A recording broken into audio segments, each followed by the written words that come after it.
Thank you, and I apologize. So I'll go back to talking about the color coordination of Donald and Ronya.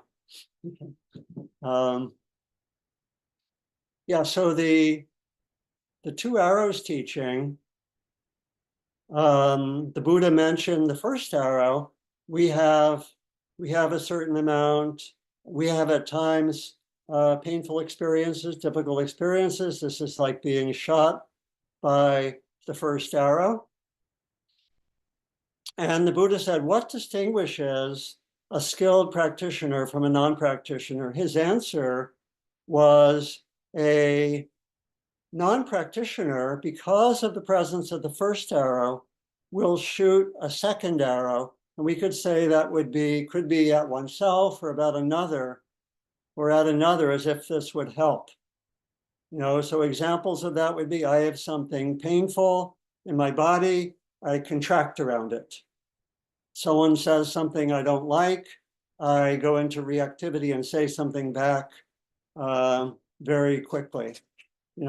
Someone does something I don't like, I judge that person harshly. Someone has a different view than me, I condemn that person. We're familiar with that. That's the first arrow. The Buddha said a skilled practitioner learns not to shoot, or I said that's the second arrow. A skilled practitioner learns not to shoot the second arrow. Easier said than done. So we learn how to be with our own reactivity without sort of acting it out in the world. And this is also very parallel teaching to what we have with the teaching of dependent origination, which is basically that unless we're mindful when there's something unpleasant, we'll tend to push it away with reactivity. When there's something pleasant, we'll tend to grasp onto it.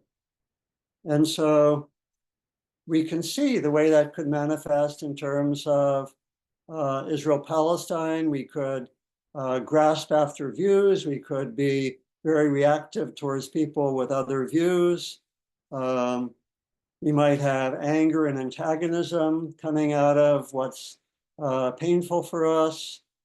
Actually, Dr. King said that the heart of the civil rights movement was the transformation of anger.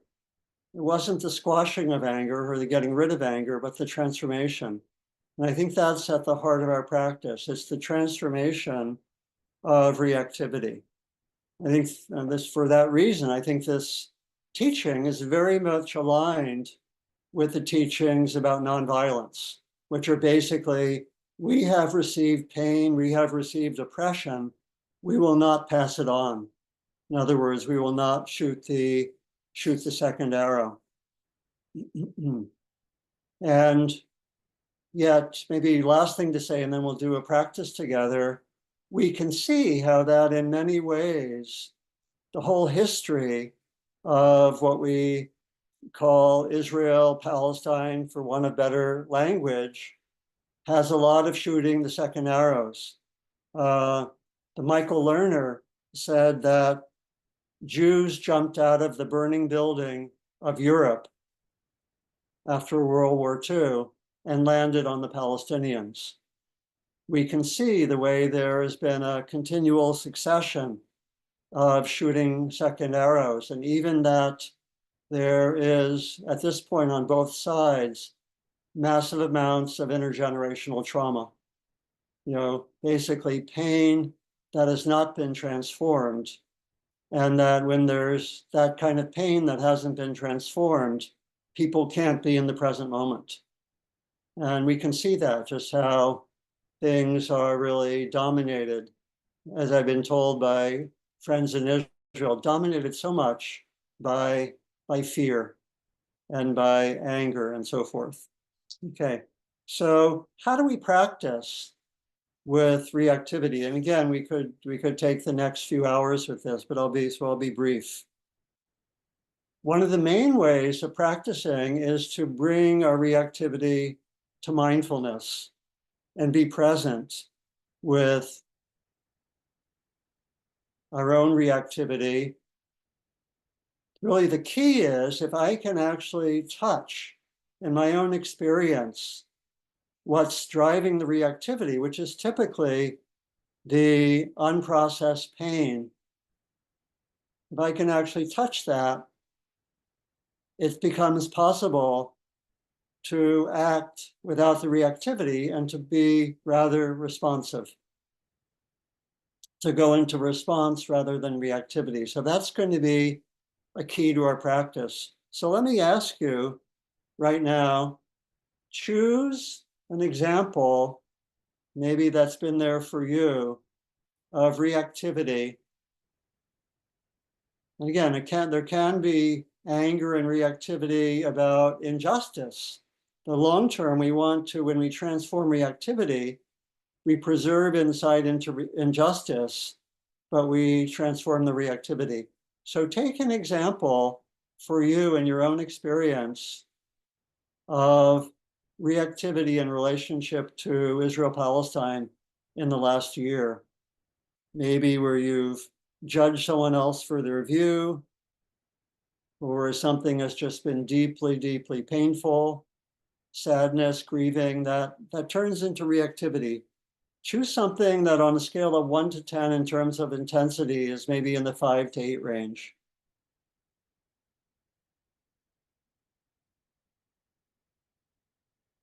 So bring that experience to mind right now as if you're reliving it, and stay with it for about the next minute.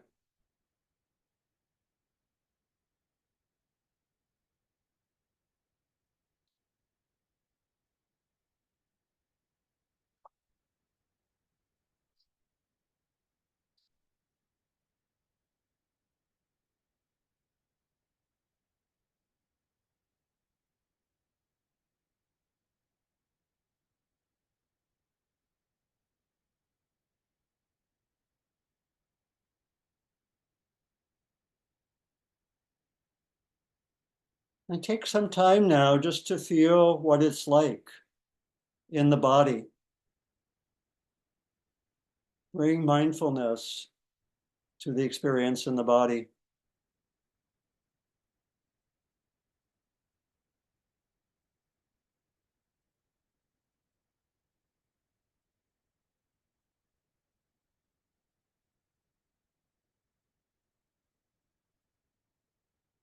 And bring attention to the emotions that might be there.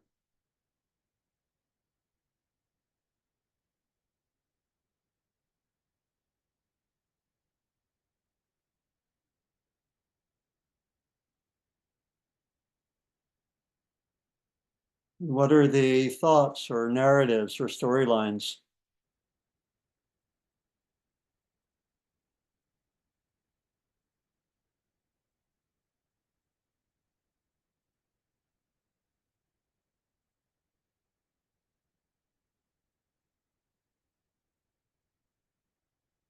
And bring your attention now to the heart area, lightly holding the attention in the heart area.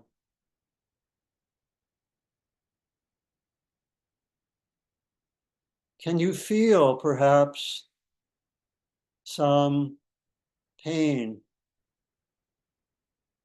that is driving the reactivity? Can you touch that?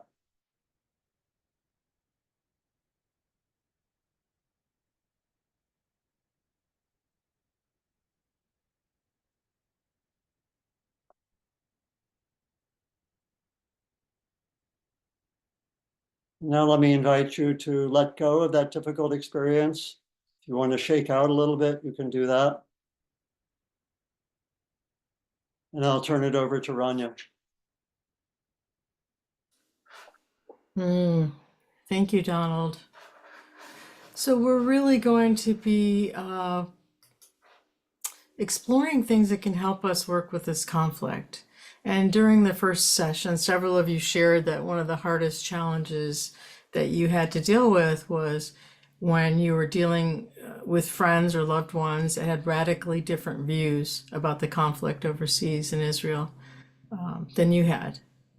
So I'll be talking in this session about how to work with our own views, right? How to work with our views such that they don't cause so much stress and suffering. Firstly, we're going to be talking about similar themes, obviously, Donald and I. We want to look at and understand that our views are conditioned, right? They're conditioned by our family, by culture, by our experiences, by our education, even perhaps conditioned in our genetic code that we came with generational trauma, perhaps, right? And this really brings us to the Buddhist teaching of dependent origination, paticca samuppada. And it teaches us that all things that we can know in this worldly realm are conditioned, and they're co-arising, right?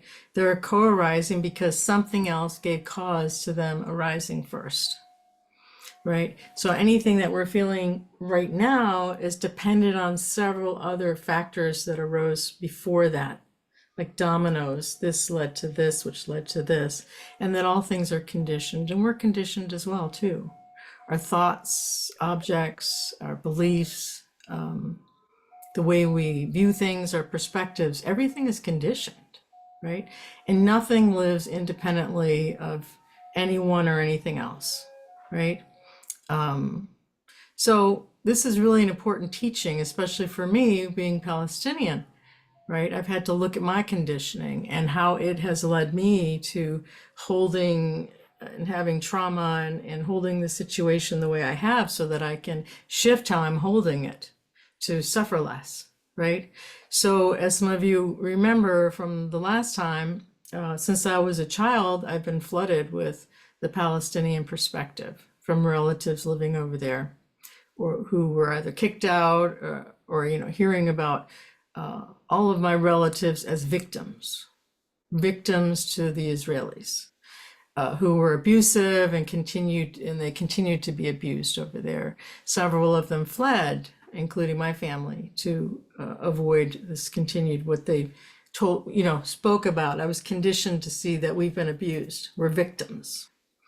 And I'm continuing to hear from relatives how their spouses have lost literally hundreds of loved ones in Gaza, right? And continue to have tremendous losses. So I have seen for myself the tendency to have the view and to be really attached to a particular view of a victim as a Palestinian, and that the Israelis have tremendous disrespect for Palestinians, as well as that killing is unjustifiable, is my view, right? That I've been really attached to, and that's causing me a lot of suffering. While other Jewish friends that I've had and I've spoken to have gotten really upset by my views when we've tried to talk about the situation, and they had opposite views, which made me think, well, who's right and who's wrong? Right? Because this is what the conditioned mind does. The conditioned mind wants to see that there's something right, there's something wrong. I'm either right and they're wrong, or they're right and I'm wrong, right?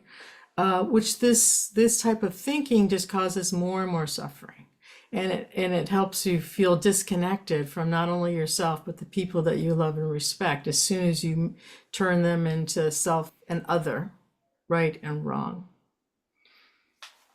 So obviously I can't control another person's views and their conditioning, because they've had a lot of conditioning, but I can see my own attachment to my view, right? So the Buddha taught us to not cling to anything, including our views and opinions and perceptions. In the Vachagata Sutta, the Buddha cautioned Vachagata, the wanderer Vachagata, that any strong position one can take is a thicket of views, a wilderness of views, a contortion of views, a wreathing of views, a fetter of views, which is accompanied by suffering and does not lead to disenchantment, dispassion, cessation, to calm direct knowledge, to full awakening. And in the Magandiya Sutta, the Buddha shared, those who cling to their perceptions and views wander the world offending people. right? And this is in directly related to what Donald was saying about how the second arrow, really, when we're very attached to our views, we continue to offend people. And it's very painful, right? So the first thing that the mind says when I hear something like this is, well, it's not a view, it's not a perception. This is a fact. I'm just basing this on the facts, based on what's actually happened, right? So the mind wants to turn it into, no, I'm right. These are the facts. But we know from investigators that 10 different people can be at a certain event, and the police investigators will get 10 different interpretations of what they say happened, right? So investigators look for commonalities between what people share. So even people that are in the situation give different views and perspectives and facts. Okay. This is something to be aware of. Thanissaro Bhikkhu, he says, in Buddhism, right view is part of the Noble Eightfold Path. So right view is seeing things clearly, without delusion, without adding anything, without subtracting. Right view is seeing something that's true as true and seeing something as false as false. It's about clear seeing, and so that our perceptions are closer to the truth. But Thanissaro Bhikkhu continues on and says, but attachment to views, even right views, is always a hindrance. Oh, okay. Once again, attachment to our views, attachment to our narratives, attachment to our stories, attachment to what we think are the facts cause suffering. And they're always a hindrance. Right?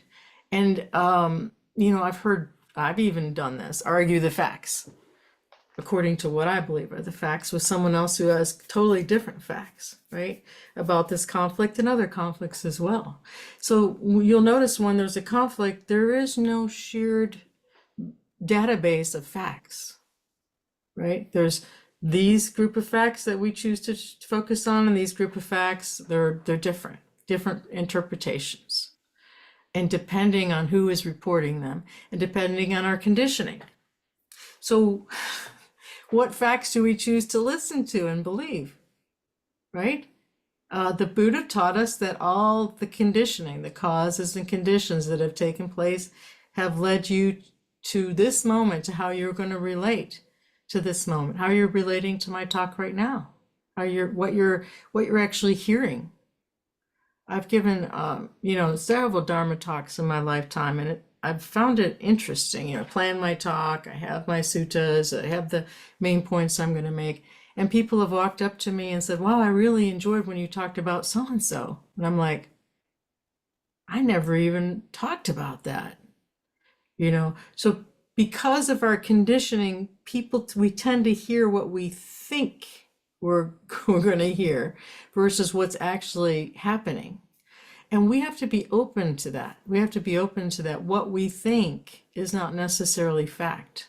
And the facts that we choose to listen to are the facts that we're conditioned to want to believe and to fight over. So once we choose certain facts, then we look for evidence to support our view. And we can find plenty, especially now with the internet, right? And then social media has algorithms that supply us with like-minded information, like-minded people, so we can continue to strengthen our views, our opinion of the facts. But the Buddha instructed us to let go of our attachments to what we think, our views, interpretations, including letting go of the surety of what we think is true. So what I've learned, it's impossible for the mind to not form preferences or opinions because of our conditioning. The question is, how can we reduce our attachment to them, right? How can we not be overly clinging to our thoughts and opinions and our views here? Thich Nhat Hanh says, do not be idolatrous about or bound to any doctrine, theology, ideology, even Buddhist ones. Buddhist systems of thoughts are guiding means. They are not absolute truth, right? We're offered with these practices. There's no perfection here. They're not absolute ideals. Even the precepts or practices. We practice not killing, right? But, we kill bugs every time we get in our car. And although we practice do not killing, I don't know. When I was a mother with 2 small children, if someone came to try to harm my children or kill them, I may have killed someone. It may have been justifiable at that time. May have not have been good karma, but who's to say what's justifiable and not justifiable? Based on our facts, certain things are, but we get to let go of our attachment to these facts. So the first thing we want to do is mindfully recognize that we have an attachment to a view, right? The second thing we want to do is recognize the suffering that this attachment is causing. As Donald brought us to the body, we're going to be bringing you to that body a lot today. And then we want to question that view. And perhaps, expose ourselves to other people's views when we feel more balanced. Okay, so let's do a short practice here. Taking a few deep breaths and relaxing.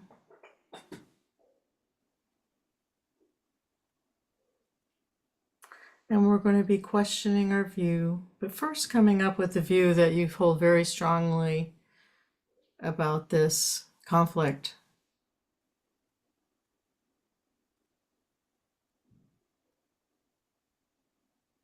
And notice the pain or the contraction, the reaction of the body to this view.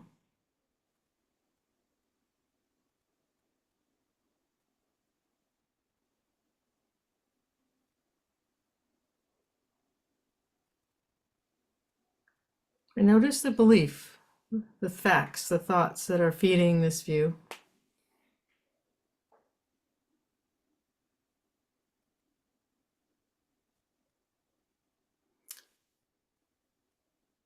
And you can just gently say to yourself, maybe that's so. Maybe so.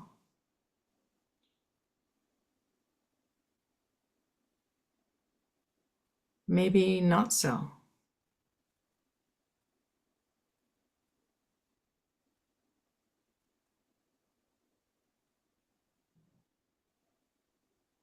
Or you can just very gently say, is that so?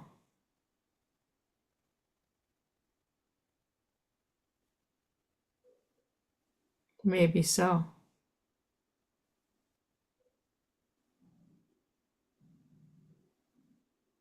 And notice how the body responds to this maybe so, maybe not.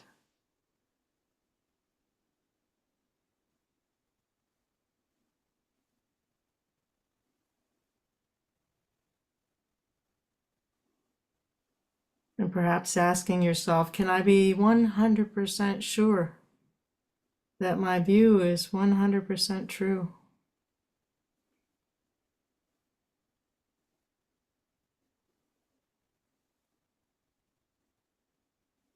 And who would I believe? Who would I be without this strong view?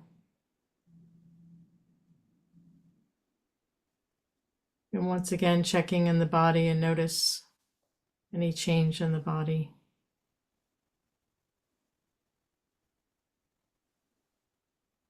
By Rumi, out beyond ideas of wrongdoing and right doing, there is a field.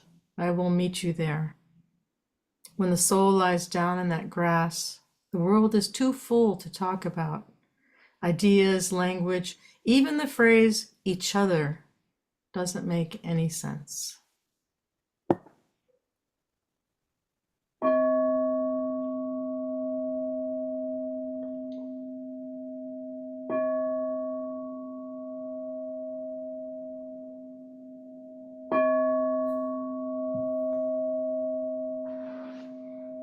Coming back to the room, coming back to your heart, and knowing that you can use these inquiry questions or any that other ones that work for you. When you find yourself locked in an argument with someone, locked into a really painful situation, just saying, "Oh, is that?" Telling yourself, saying to yourself, "Is that so? Huh? Is that so?" All right, thank you, Donald. Thank you, Ronya. I find myself having the view that that was important material. Am I attached? Oh, no. So in this third segment, I want to bring in another practice. Again, we could be taking the whole day with this, and this is to bring in the importance of wise speech practice, and particularly what we might call empathy practice. And I want to set that in the context of what I think is the sort of the deeper visionary goal of our practice in terms of community, in terms of being with others, which can be expressed in a few different ways. It's the vision, really, of universal metta and compassion. Many of us know those passages from the Metta Sutta, the loving kindness, discourse on loving kindness. Wishing in gladness and in safety, may all beings be at ease. Radiating kindness over the entire world, upwards to the skies and downwards to the depths. Or it's the vision that Dr. Martin Luther King Jr. called the vision of the beloved community,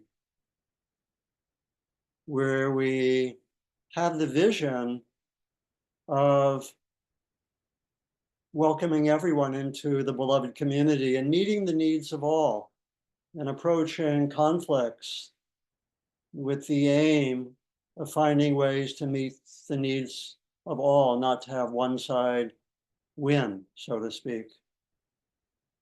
Related to that is the deep understanding that all human beings, and perhaps even all sentient beings, have what we sometimes call Buddha nature, that we have the potential for awakening, for the core of love and compassion and wisdom in our being.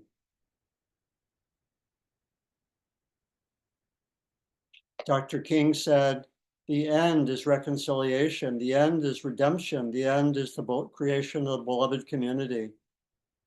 It is this type of spirit and this type of love that can transform opposers into friends. And so I think it's important in all of our work here to stay in touch with that vision. I think it animates it can animate our inner work, it can animate our outer work, to have that vision. Many of my friends in Israel who are doing engaged practice. I think of two friends who are going weekly and being with their Palestinian friends in the villages of the West Bank and sharing the pain together. Or other friends, and they talk about keeping, even when the dominant society is not open to this perspective, keeping what they call the candle burning. As is said in the Hebrew Bible, where there is no vision, the people perish. Or as someone who's been very inspiring for me, Sami Awad from Bethlehem in the West Bank. He says, without a vision, you're going nowhere. So how do we keep that vision and then bring it concretely into our actions, into our interactions with others. In this context, wise speech practice and empathy practice, I think, play a very large role. And we can talk about wise speech practice simply. I'm going to be emphasizing here empathy practice, but I just want to mention what I think are the foundations of skillful speech. And then we can ask ourselves, how can we bring that into our dialogues, our communications, including with people with different views, into our actions in the world? You know, in my own work with wise speech, including having taught retreats on wise speech for about 18 years, I find there to be three foundations. One is a difficult one. It's learning how to be present in the midst of speech, having in a way a kind of inner and outer mindfulness. I could talk a lot about that, but I'll go on. The second foundation are the teachings given by the Buddha to follow four guidelines: to be truthful, helpful, come out of a good heart, a kind heart, compassionate heart, and have appropriate speech, especially good timing. And the Buddha said all four have to go together. And coming out of a kind heart can also mean saying no, setting boundaries, saying that's not okay. So just to be clear about that. And then a third foundation I want to focus on here in our practice, it's what we could call empathy practice. And I speak of empathy practice and distinguish it from the innate human capacity for empathy, because that's to be able to tune in to the experience of another, particularly emotionally and in terms of what matters. That's what I'll emphasize here. But it's important to know that empathy as an innate capacity can be used for manipulative purposes. A psychopath has empathy.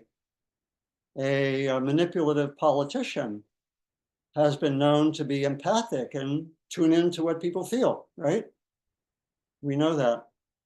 And so I think it's important to think of empathy as a practice where we intend to tune into another's experience for the purposes of understanding and connection. And what I've developed with my colleague Oren J. Sofer over the years is a very simple practice in which we tune in to the emotions of another person as best we can tell, and then what matters for the other person. What is the deeper value that's there for the other person, even if we disagree with that person? So the deeper value can be very importantly distinguished from a strategy. And I may have a deep value. For example, I may want my meeting to go very efficiently and accomplish the objectives. That's a wonderful value, something that matters, that's important. And I may manipulate people and be a control freak. The strategy can be unskillful, and the underlying value, or what in nonviolent communication is called need, what matters, can be wonderful.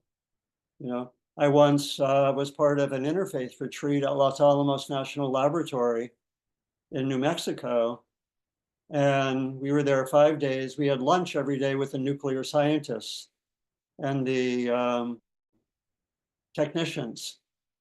And I tried to listen empathically.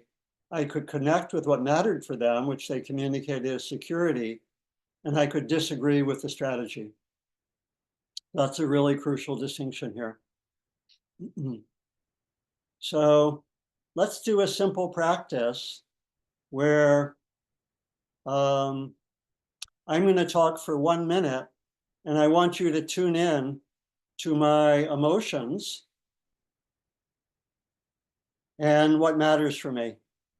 And this is the basic empathy practice that I'm going to suggest. Tuning into emotions and tuning into what matters. Okay, here goes.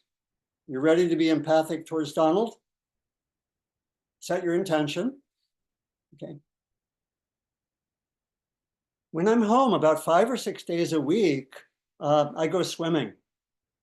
I live in Berkeley, California. We have some of the most wonderful public pools in the country. And I love them. I go often. We have a community there. We have wonderful talks in the locker room. And when I swim, I do metta for my whole swim. I do loving kindness practice, one being per lap. And I coordinate my strokes with my internal phrases. Okay, cut. That was just, okay, what were some of the emotions? You can just speak up. What emotions did you hear? Delight, Delight, joy, joy, Gratitude. fun. I think if I heard correctly, yeah. Enthusiasm. Enthusiasm, great. You're very empathic. It feels great to be empathically heard. Okay. Then what were some of this sometimes takes a little more interpretation. What were some of the things that mattered? connectedness, Connectedness, yeah, maybe with other people, with the water. What else? To exercise. Embodiment. What? To exercise. Exercise, swim. yeah. Yeah, connected with health, yeah, very much. Gratitude for the facilities. Yeah, emotion of gratitude, appreciating public. Say again? I Okay, said I didn't hear the last one. For the facilities. Yeah, so really appreciation for public, how should we say it? Having great public facilities, for lack of better words, right? Okay, so let's think of a situation maybe where you had a different view than another person on Israel-Palestine. We want to use the empathy map, or you can use your sheet of paper. We can put it on the screen now if that works for you, Sonia. Think of a discussion with someone with whom you had a disagreement about Israel-Palestine. Be empathic at this time towards yourself and towards the other person. What were your emotions? Think of one or two. What were the other person's emotions? Think of one or two. What matters for you? What matters for the other? Sonia, or is it possible to do a screen share? It's on the screen. Okay, I don't see it, but.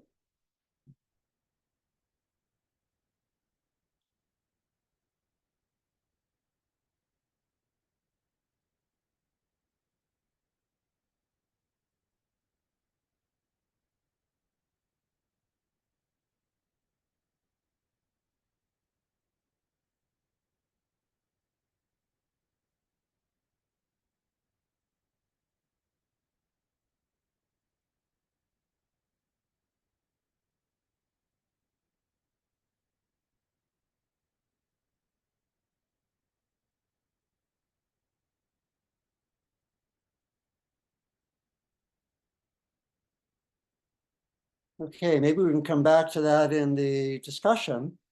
And that's an exercise that we could work with regularly, particularly even at a distance when we have a difference with someone, when we have a different view. Okay, let me turn it back to Ronya.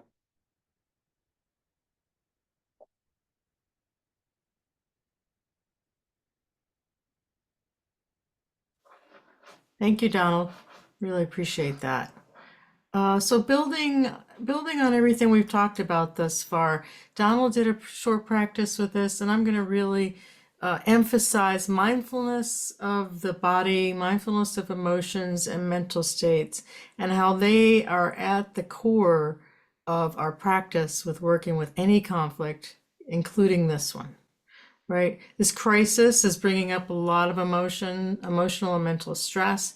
And there are instructions, when we have painful emotions or mental states, when they arise, we're to bring mindfulness to them. Right. And as we know, the first noble truth of suffering is the noble truth of stress, of dukkha, and how as human beings we're going to experience dukkha. And the Buddha instructed us to get to know our dukkha, our stress, really well, because the key to our freedom from dukkha is through seeing and understanding our dukkha very clearly. But it's easier said than done. It's often, we often get caught in compulsively thinking about the conflict, how to avoid it, how to heal it.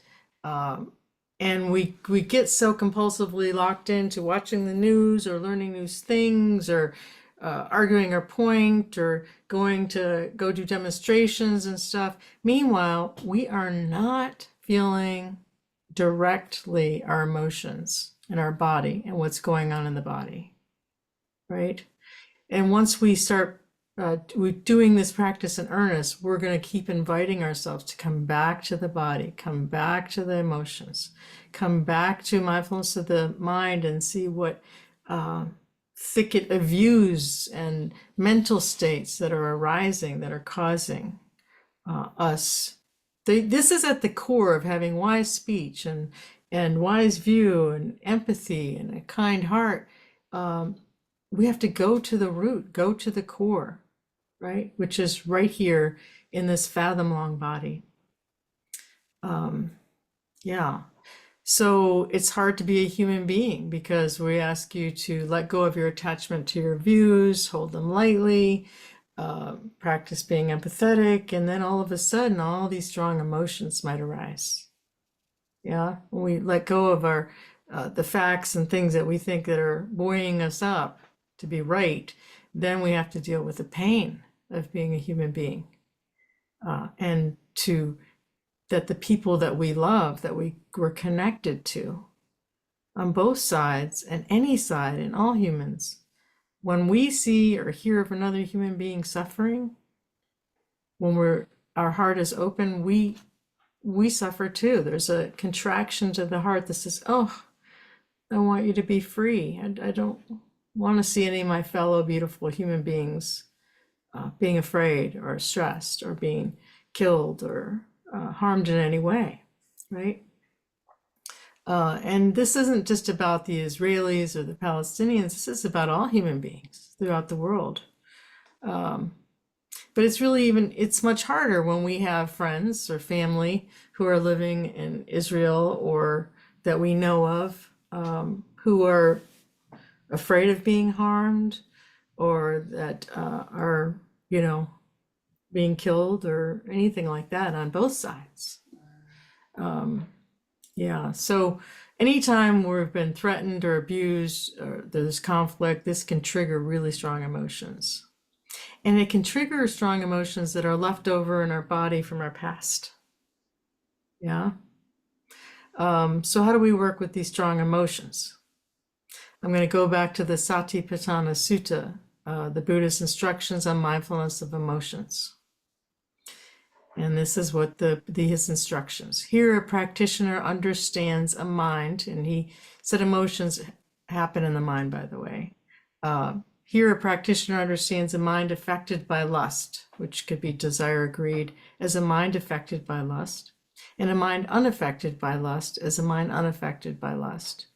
A mind affected by hate or anger as a mind affected by hate, as well as a mind unaffected by hate.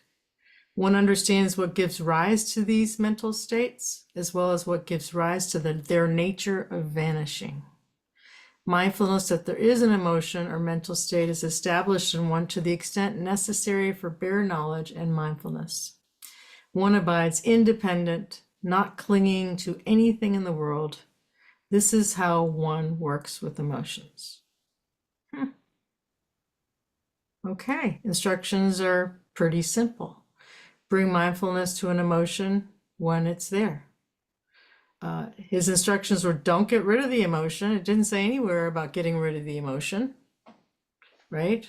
But see it as it is. Know a mind that's affected by anger as a mind affected by anger.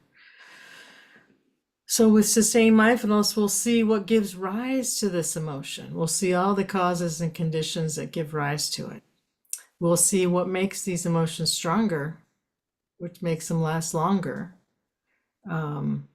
What thoughts, stories, beliefs are you telling yourself that bring these emotions to the forefront and really keep them going all day? So we want to look at these conditions that give rise to them. That's what the Buddha was teaching us. And without clinging to it, without clinging to anything. How do we cling to an emotion? We identify with the emotion. I'm hurt, I'm angry. That means we're identifying with the emotion. Instead, anger is present, hurt is present, fear is present, right? And this is what it feels like mindfully in the body. This is what it feels like in the heart and the mind, mindfully. So we don't deny any of these emotions. We don't deny our experience. We bring a really kind, caring, mindful presence to it. And this is what will heal. This is what will heal the generational trauma, the condition of human beings continually, one generation after another, causing harm to people. You know, I did my DNA. What was it? One of the hereditary things to find out what my DNA was. And I don't remember what it came out to, but it was some word. And I went to my dad. I said, what does this word mean? He said, you're either a Jew or Palestinian. We're both the same.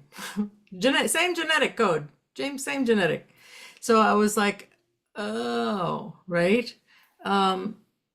Yeah, so we bring mindful presence to whatever's arising. And we stop fueling these emotions through our thoughts and preoccupations. We want to let go of our narratives and storylines as much as we can. For as long as we can, we want to bring our awareness to the body and notice how this emotion is affecting the body, right? We want to notice what weakens these emotions, perhaps doing something else, and what gives rise to more of these emotions, and how can we work with them? Generational trauma is in the body, it's linked in the DNA, and it'll get ignited. We might overreact to something, underreact, go numb. This is how it shows up, but it will show up in the body 100%. And it'll show up as emotions too. So we get to bring mindfulness to the body and emotions. So we might need extra trauma healing support. My son called me this morning, and a good friend of his who had a different view of what's going on over in Israel. My son said, I can't talk to this with you anymore. I have a different view, and this is causing me too much suffering. And this man said, I'm going to post this article about you, where he was accusing him of forcing him to pass some purity test before he'll talk to him again. And my son was very much upset, because this is someone that he loves and cares about deeply and respects. And for him to be accusing him of forcing his friend to pass some kind of purity test has nothing to do with what was going on with him. So he needed someone to talk to help him get back in his window of tolerance, because he was so hyper-reactive. His trauma was triggered because this person didn't respect his need to just let's curtail this for now. So we want to know when we're out of our window of tolerance. Our window of tolerance is, can I be with this emotion without getting lost in it, right? Or dissociating. If I can be with it, then I'm in my window of tolerance. As soon as I'm out of my window of tolerance, I need to practice self-compassion or find some other positive thing to be with. Yeah. So we'll just do a very short meditation with some mindfulness of the body. So taking a few deep breaths, relaxing.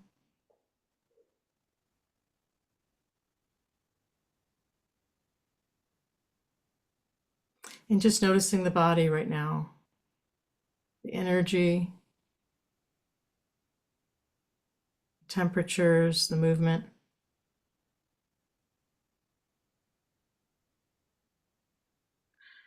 And now inviting this conflict, this really Palestinian conflict and the emotions that arise for you, inviting them to come to the forefront and just notice them in the body.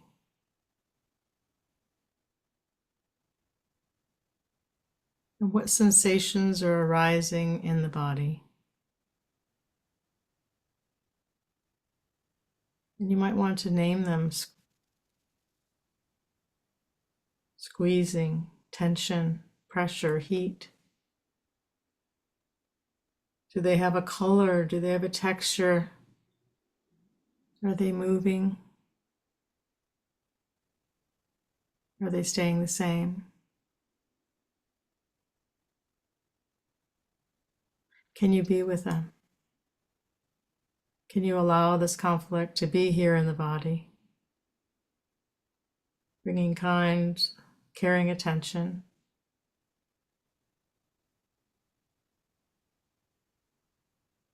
And if they become too strong, perhaps breathing into the sensations, creating space.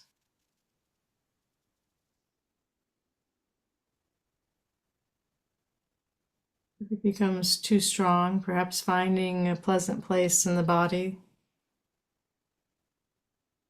resting your attention there for a moment.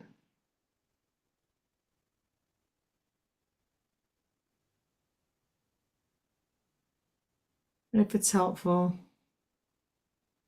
there's a lot of pain, to bringing your hand to the part of your body that's hurting the most. And just saying kind things to yourself, like, wow, this is really hard. May I be free from the stress, this upset. May I gain in greater wisdom, compassion, and patience with myself and others. May I heal myself. And may I help bring healing to others as well.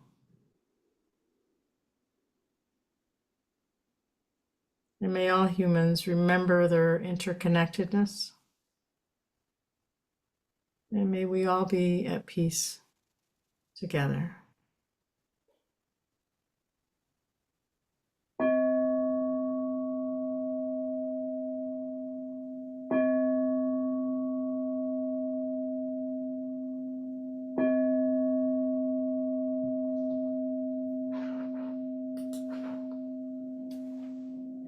All right, let's open it up to the group.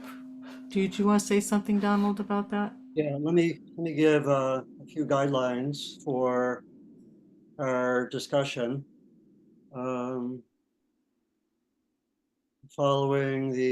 what we've offered so far, the invitation in our discussion time is to, as much as possible, listen with empathy.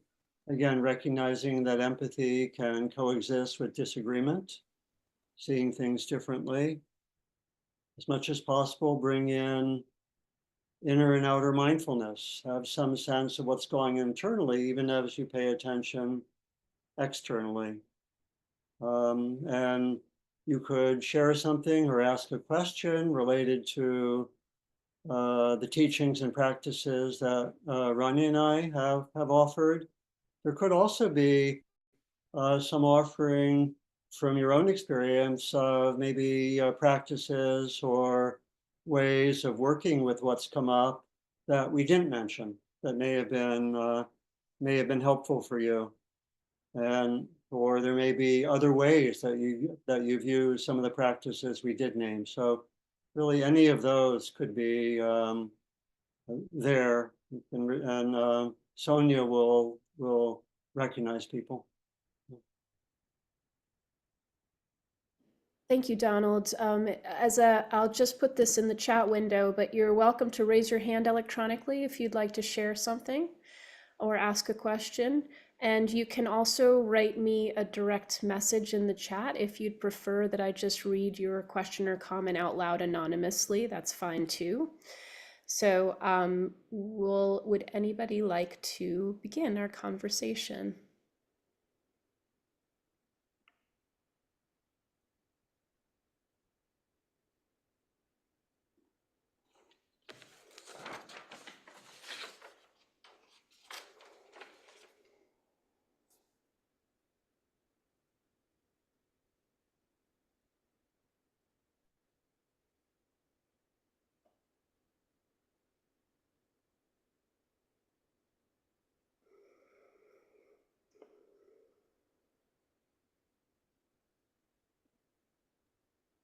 You're welcome.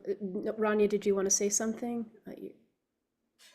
Yeah, Stephen had raised his hand, but Steve's, both two Steves. Nico. And I saw also Amanda. Hey.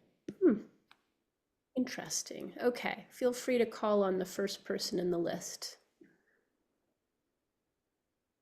Yeah, Nico, Steve. Okay. The way I have been thinking about this recently is a distillation of this continual expansion nature. I don't know if you could call it greed, but maybe it is greed. This like nature of humanity to continually want to enrich and like propagate itself. And the inevitability of conflicts when that desire to continually enrich and expand one's resource base is limitless, when there's like an insatiable desire for that, like in the United States and colonization of the United States, and how there were treaties made and then broken repeatedly as the expansion continued, as children were born, as more farmland was needed, and the conflicts grew greater. And we obviously see it very tense now in Israel Palestine, where the means of war have become a lot more brutal and precise, and it's becoming more terrifying. And we're seeing these kinds of this like continual need to enrich, and the hatred that comes out of not being able to enrich, self-enrich. And it just feels like all I can do is surrender to that samsara. It's like I don't understand how it will stop.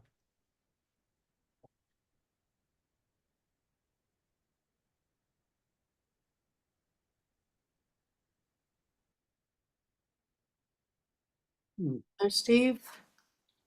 So I could say something to that if that's helpful. I mean, this wanting to enrich, I mean, sometimes we even talk in a simple way about the core teachings as being that the problems of the world are related to greed, hatred, and delusion, right? And certainly, that grasping after more than one needs for oneself, or grasping and not taking the needs of others into consideration, goes right to the right to the heart of the teaching. So I think what you're saying matches up with that, and we could use that teaching to understand some of the larger systems and some of the history, which I think is what you're getting at. And this is where I think I'll just say one more thing with the often the tremendous grief and sadness of just watching this. This is where that point about keeping the vision is really important. and knowing that this is not the only way that humans can live, knowing counterexamples historically, knowing ways that that has been stopped. So that's a very general response, but I think I would point to both the process of grieving and the knowing the vision, keeping the vision alive. That's helpful. Thank you. We did get a question in the chat that I'll just read out loud if that's all right. Ronya, did you want to add anything else to that? Okay. The person said, I noticed that living into my heritage / the history of my family feels good in my body and soul. I am also wondering how holding on to one's heritage is a grasping of views.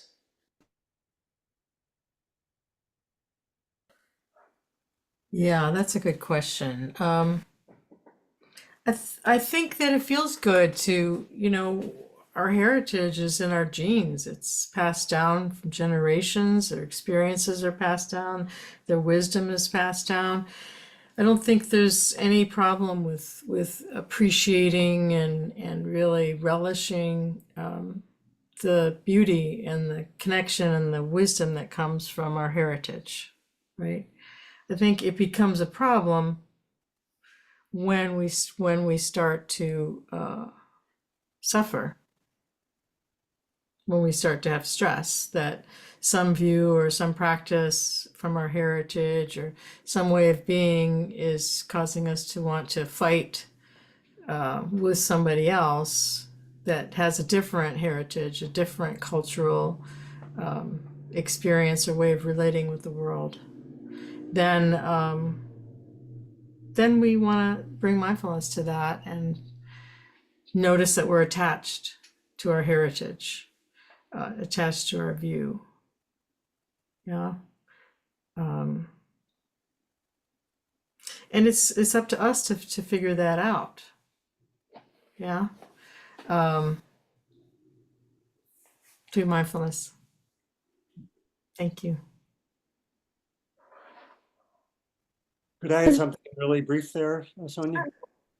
Yeah, really important to see that the problem identified is that of grasping and attachment, which is different from choosing to move in a certain direction. In other words, as you know from my example, I like swimming. What characterizes me grasping or being really attached to swimming, right? And the difference between choosing to go swimming. So what we're really looking for are elements of what constitutes the grasping and the attachment, and that we can often find that when there's some stress or distress. So that's a very quick response, but we'd want to unpack that because it doesn't mean that we don't affirm identity and learn about it, but what characterizes grasping after it. Thanks. And then I'll just point out to people that if you want to raise your hand electronically, just click on the heart icon in the toolbar. It's a new version of Zoom where it says react. And if you click the heart, you'll see that the raise hand function is there. And then there was one follow-up question, which was, does renunciation enter this?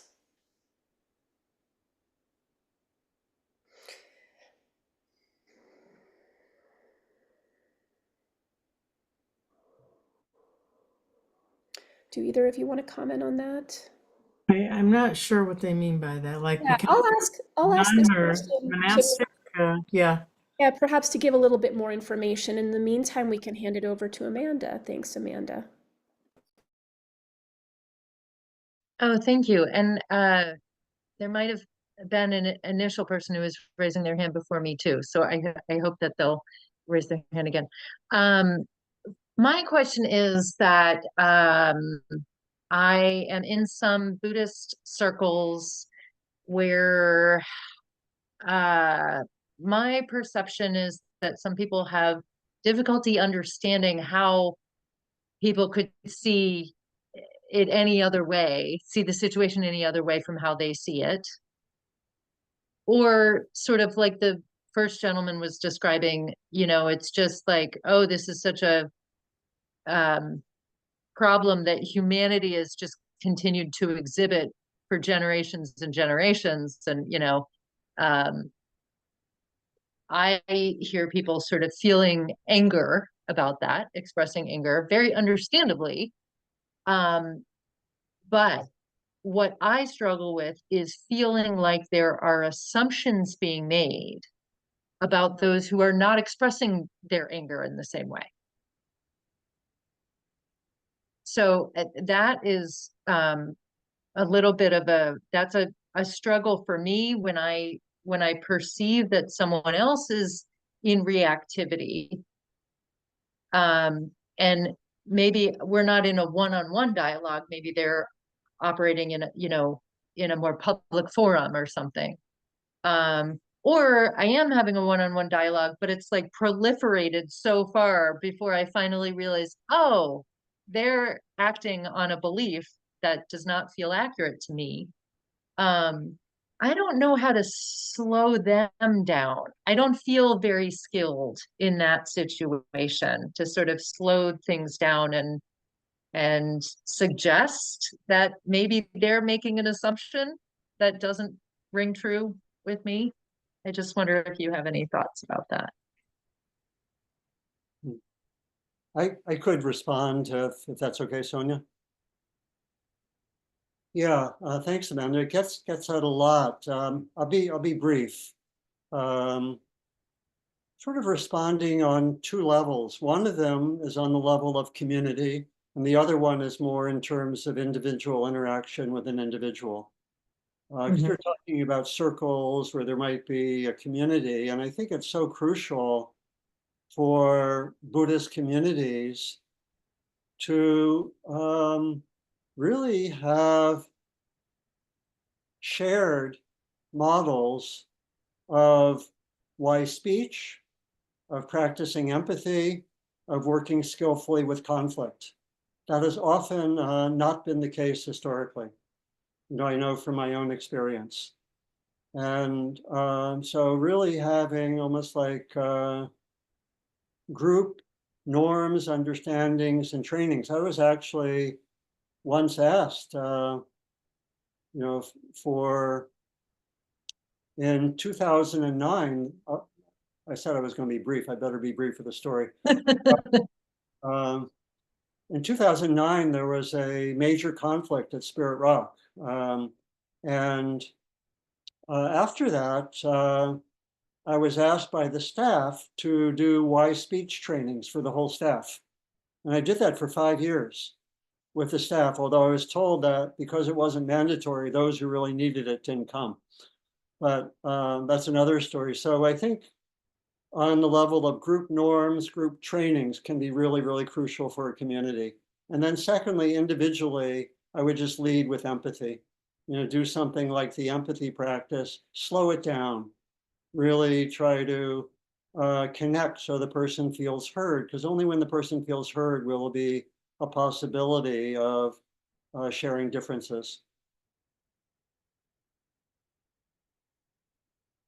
Thank you. Thank you.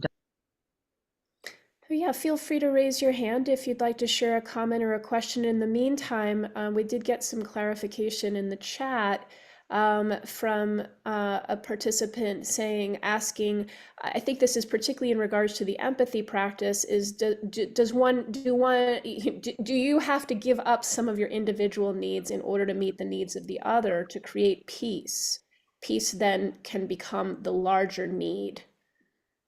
Donald, do you want to speak to that? Yeah, this is where the language of needs can be ambiguous or tricky. You know, in other words, we really, you know, like we could say, okay, there's a need for security. We want to distinguish the need, the underlying need or value or what matters from the strategy. Often those are confused. And so that's a really crucial distinction. And so there may be an overriding need, for example, in this situation for security, but there might be a need for compromise. so that the deep need, I think, can be met, but there might be ways in which there is some kind of compromise, and also creativity to find ways to meet the needs of all. So I think very crucial here is to distinguish between sort of deep needs and strategies, because if we don't do that, then we can think that, oh, I need to resolve this in this way. That's a quick response. Then we have one more person in the chat who said, I'm going to summarize a little bit because the message was quite long, but they're working right now for a tech company based in Israel, and they're finding that they don't know how to respond to people in their life who are, are horrified that they work for an Israeli company right now. And so they're wondering if you can give some guidance on how to respond.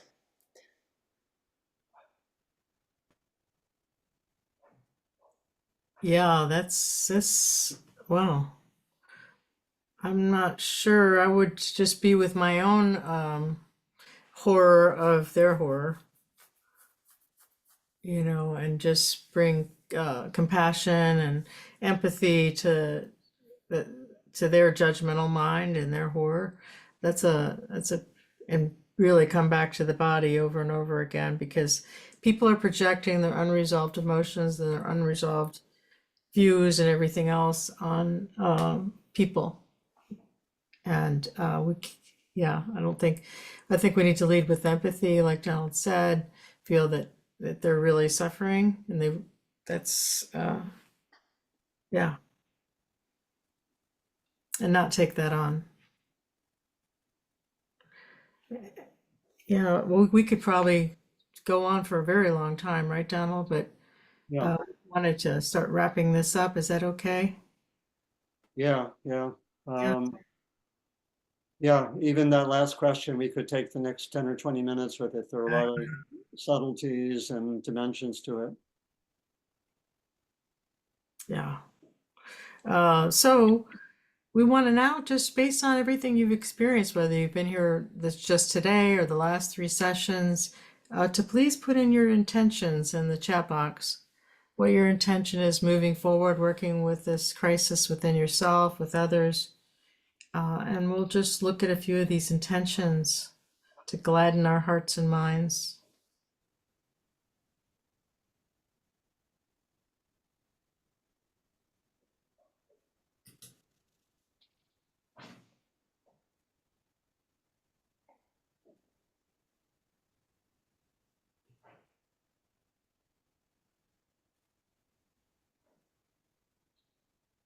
I just made it possible for people to share a chat with anyone. So we did get one message that said to be more open. Nice. Holding vision for humanity, living with respectful boundaries of one another and the planet. Beautiful. Become less tied to my stories and views. Thank you, Britt. Listen mindfully with an open heart. Beautiful. Look forward to trying on the practices you shared and sharing them with others. Thank you. Acknowledging what I'm feeling in the moment, recognizing that others are also reacting to their own history. Embodied empathy for all. Empathy for all. Healing through mindfulness. Beautiful. Thank you all. All right. This has been a real pleasure, an honor to be here with Donald, working with him and with you, and coming to the wisdom that has come through has been really fruitful for all of us, hopefully. Donald. Yeah, thank you. Again, I could stay here for another hour or two and continue, but we want to honor the time. Want to again thank Sonia and Southern Dharma for the vision and the inspiration for bringing us together. Thank you, thank you.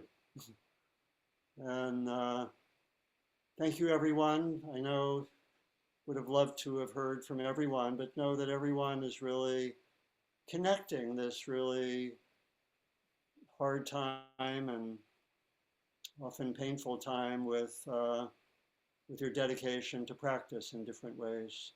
And so we'll just close with the dedication of merit, traditional practice, which reminds us to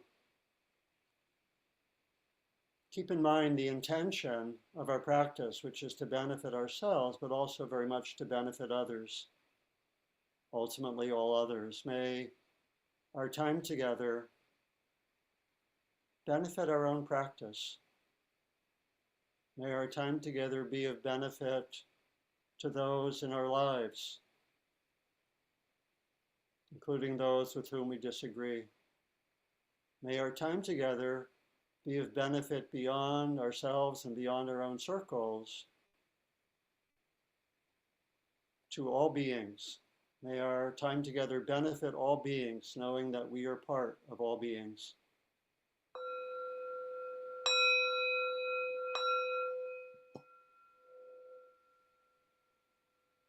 Thank you, thank you, thank you. And feel free to unmute and can say goodbye to each other. Thank you. Bye, everyone. Thank you. And ask him Thank you. Thank you, Ronya. Thanks, and everybody. Thank you, Sonia, Ronya. It was just interesting to see if I knew anybody who showed up or had been in retreats with me in Bowman. Be well, everybody. I'm gonna leave. Thank you. Yeah.